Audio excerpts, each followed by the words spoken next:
Hello दोस्तों, आइए फिर से मिलते हैं एक नई वीडियो में। आज हम पढ़ते हैं साम, एक किसान कविता जो कि सर्वेश्वर दयाल सक्सेना ने लिखी है। पहले हम पढ़ते हैं कविता का वाचन, उसके बाद पढ़ेंगे इसका भावार्थ। साम, एक किसान।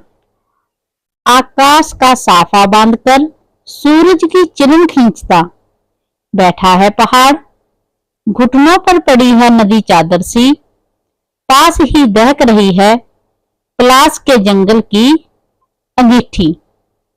अंधकार दूर पूरब में सिमटकर बैठा है भेड़ों के गल्ले सा।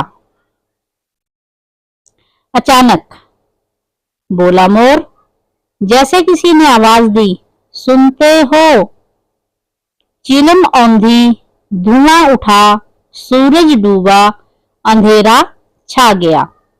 तो ये थी हमारी कविता जो कि सर्वेश्वर दयाल सक्सेना ने लिखी है। आइए आगे हम पढ़ते हैं इस कविता का भावार्थ।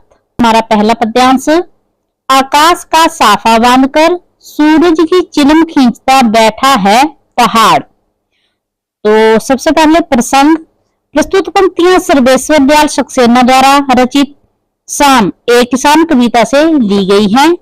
इसमें किसान के रूप में जाड़े की शाम की प्राकृतिक सौंदर्य का वर्णन किया गया है। सर्दियों की एक शाम का यहाँ पर वर्णन किया गया है। तो आइए आगे पढ़ते हैं इसका भावार्थ। आकाश का साफा बांधकर, तो कवि कहता है कि शाम के समय पहाड़ एक किसान की तरह बैठा चिलम पीता हुआ, हुक्का पीता हुआ दिखाई देता है। घुटनों पर पड़ी है नदी चादर सी, पास ही दहक रही है पलास के जंगल की अंगीठी। वह अपने सर पर आकाश को साफे की तरह बांधे हुए तथा सूर्य को चिलम की तरह पीता हुआ लग रहा है। दूर नदी बहती उसकी घुटनों पर चादर के समान लग रही है। अंधकार पलास के जंगल की अंगीठी, पास ही दहक रही है पलास के जंगल की अंगीठी, पास ही पलास का जंगल है। इन पलास के वृक्षों पर लगे लाल लाल फूल जलती हुई अंगीठी के समान लगते हैं। अंधकार दूर पूर्व में सिमट बैठा है भेड़ों के गल्ले सा।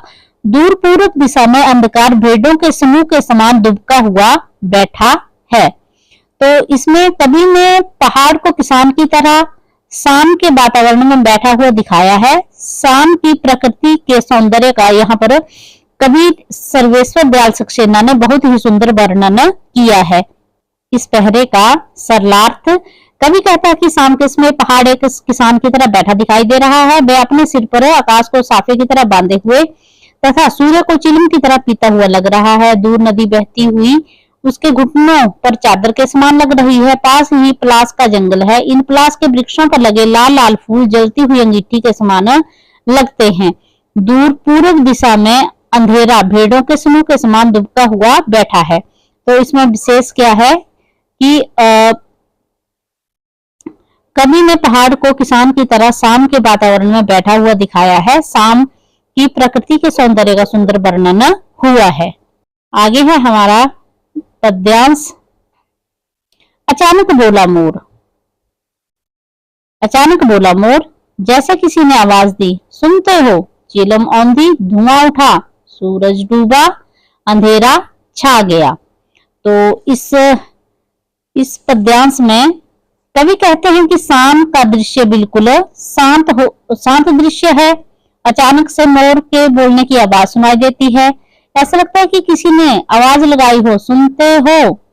चिलम उल्टी हो गई, उसमें से धुआं उठा, पश्चिम दिशा में सूर्य डूब गया और चारों तरफ अंधेरा छा गया है। इस पद्यांश का सरलार्थ, कवि कहता है कि शाम को शांत दृश्य है। अचानक मोर बोल पड़ा, ऐसा लगता है जैसे किसी ने आवाज लगाई हो, सुनते हो?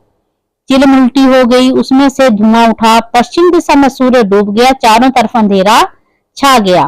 तो विशेष इसमें शाम के शांत वातावरण में मोर की मधुर आवाज गूंजती है तथा सूर्य के डूबने से चारों ओर अंधेरा छा जाता है। सरल भाषा सरस और स्वाभाविक है। तो आइए आगे हम पढ़ेंगे इस पाठ का अभ्यास। आइए आगे पढ़ते हैं कविता का सार। शाम, एक किसान। कविता सर्वेश्वर दयाल सक्सेना द्वारा रचित है। इस कविता में कवि ने किसान के रूप में जाड़े की शाम के प्राकृतिक दृश्य का सुंदर वर्णन किया है। शाम के समय पहाड़ एक किसान की तरह बैठा हुआ दिखाई देता है।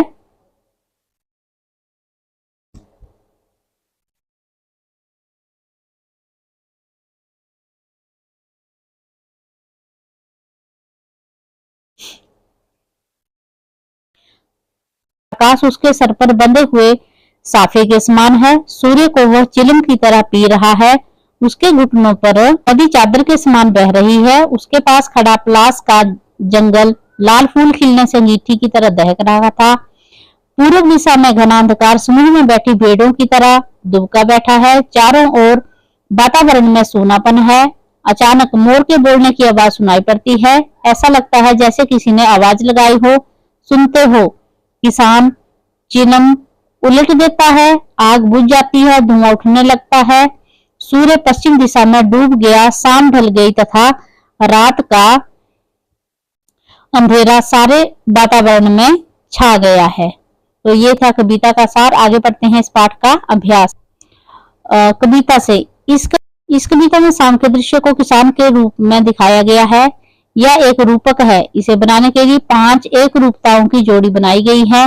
उन्हें उपमा कहते हैं। पहली एक रूपता आकाश और साफे में दिखाते हुए कविता में आकाश का साफा वाक्यांश आया है। इसी तरह तीसरी एक रूपता नदी और चादर दिखाई गई है। मानो नदी चादर सी है। अब आप दूसरी, चौथी और पांचवी एक रूपताओं को खोजकर लिखिए। तो आगे देखिए, चौथी और पांचवी एक रूपताओं को खोजकर लिखिए। तो उत्तर दूसरी एक रूपता सूरज की चिलम खींचता पहाड़। चौथी एक रूपता पलास के जंगल की अंगीठी। पांचवी एक रूपता अंधकार सिमटा बैठा है भेड़ों के गल्ले सा। इसी में आगे है प्रश्न नंबर 2। शाम का दृश्य अपने घर की छत या खिड़की से देखकर बताइए। शाम कब से शुरू हुई? तब से लेकर सूर्य डूबने में कितना समय लगा? इस बीच आसमान में क्या परिवर्तन आए? तो इसके उत्तर में हम लिखेंगे शाम 5 बजे से शुरू हुई। और इसी का ख भाग का उत्तर शाम 5 बजे से लेकर सूरज डूबने में 2 घंटे लगे। और ग भाग है इसका, इसी बीच आसमान में निम्नलिखित परिवर्तन हुए। आसमान में चारों ओर अंधेरा छाने लगा। आसमान का रंग बदल गया। पक्षियों ने उड़ना बंद कर दिया। तो आगे है इसका प्रश्न नंबर 3। मोर के बोलने पर कवि को लगा जैसे किसी ने कहा हो, सुनते हो? नीचे दिए गए पक्षियों की बोली सुनकर उन्हें 1 या 2 शब्दों में बांधिए। तो नीचे हमारे पास पक्षी दिए गए हैं, कबूतर, मैना, चील, कौवा, तोता, हंस। तो इनकी बोली को सुनकर इन्हें 1 या 2 शब्दों में हमें बांधना है, लिखना है। कबूतर गुटरगू गुटरगू, कौवा कां कां, मैना टों टों, तोता टें टें, चील ची ची, हंस क्वें क्वें। आगे है हमारा प्रश्न, इस कविता को चित्रित करने के लिए किन किन रंगों का प्रयोग करना होगा? तो उत्तर, इस कविता को चित्रित करने के लिए हमें निम्नलिखित रंगों का प्रयोग करना होगा। नीला, हरा, पीला, लाल, काला, सफेद, स्लेटी। आगे है प्रश्न, शाम के समय ये क्या करते हैं? पता लगाइए और लिखिए। शाम के समय ये क्या क्या कार्य करते हैं? जैसे पक्षी, खिलाड़ी, फल वाले, माँ, पेड़ पौधे, पिताजी, किसान और बच्चे। तो सबसे पहले पक्षी शाम के समय अपना दाना पानी खाकर अपने घोंसले की ओर चल पड़ते हैं। खिलाड़ी खेल के मैदान में कसरत करते हैं तथा अपना मनपसंद खेल खेलते हैं। फल वाले अपना सामान बेचकर घर की ओर प्रस्थान करने लगते हैं। माँ भोजन बनाने के लिए रसोई में काम करती है। पेड़ पौधे पक्षियों की चहल पहल से झूम उठते हैं। पिताजी खेत या दफ्तर से काम खत्म करके घर की ओर आते हैं। किसान खेत में हल जोतकर थकने के बाद अपने घर की ओर चल पड़ते हैं। बच्चे शाम के मनमोहक वातावरण में खेलने के लिए घर से बाहर निकल पड़ते हैं। आगे है हमारा प्रश्न नंबर 3।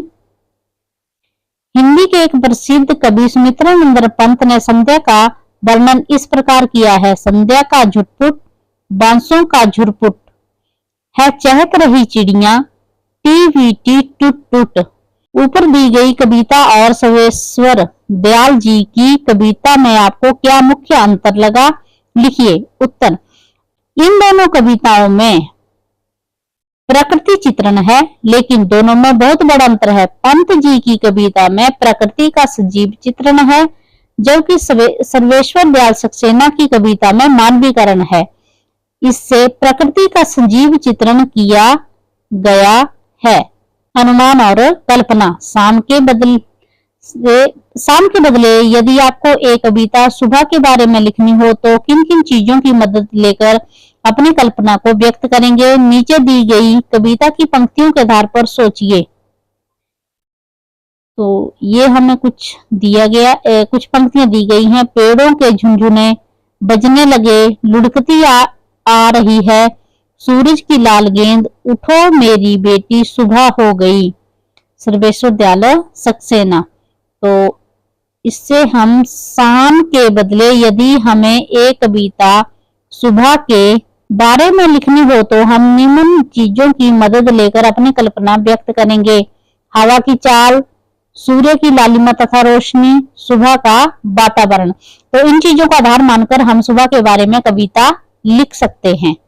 आगे हमारा प्रश्न, भाषा की बात। तो नीचे लिखी पंक्तियों में रेखांकित शब्दों को ध्यान से देखिए। घुटनों पर पड़ी है नदी, चादर सी, सिमटा बैठा है भेड़ों के गल्ले सा, पानी का पर्दा सा मेरे आसपास था हिल रहा, मंडराता रहता था एक मरियल सा कुत्ता आसपास, दिल है छोटा सा छोटी सी आशा, घास पर फुदकती नन्ही सी चिड़िया। ये जो हमने रेखांकित शब्द पढ़े, इन पंक्तियों में सा सी का प्रयोग व्याकरण की दृष्टि से कैसे शब्दों के साथ हो रहा है? उत्तर, हाँ, सी सा का प्रयोग अलग अलग अर्थों में किया गया है। नदी चादर के समान पहाड़ के घुटनों पर पड़ी है, वह भेड़ों के समूह के समान सिमटा हुआ बैठा है। मेरे आसपास पानी का पर्दा सा हिल रहा था, एक मरियल सा कुत्ता उसके पास मंडराता रहता था, दिल छोटा सा है और छोटी सी आशा है, घास पर नन्ही सी चिड़िया फुदकती है। आगे है प्रश्न, निम्नलिखित शब्दों का प्रयोग आप किन संदर्भों में करेंगे? प्रत्येक शब्द के दो दो वाक्य बनाइए। औंधी, दहक, सिमटा। औंधी, मैंने कटोरी साफ कर औंधी रख दी, यानी कि उल्टी करके।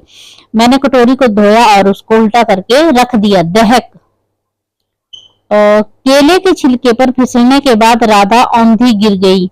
दहक, मेरा हृदय दहक रहा है, संसार आतंक से दहक रहा है। एक ही शब्द के दो वाक्य यहाँ पर बनाए गए हैं। आगे है सिमटा, किसान ठंड के कारण सिमटा बैठा है। आज संचार की उन्नति से संचार सिमटा हुआ लगता है। तो ठंड से किसान सिकुड़ कर बैठा हुआ है और आज संचार की इतनी उन्नति हो गई है कि सारा विश्व सिमटा हुआ सा यानी कि छोटा सा लगता है। तो ये थी हमारी कविता शाम एक किसान, जिसका हमने भावार्थ, सार और अभ्यास पढ़ा। आगे फिर से मिलेंगे एक नई वीडियो के साथ। धन्यवाद।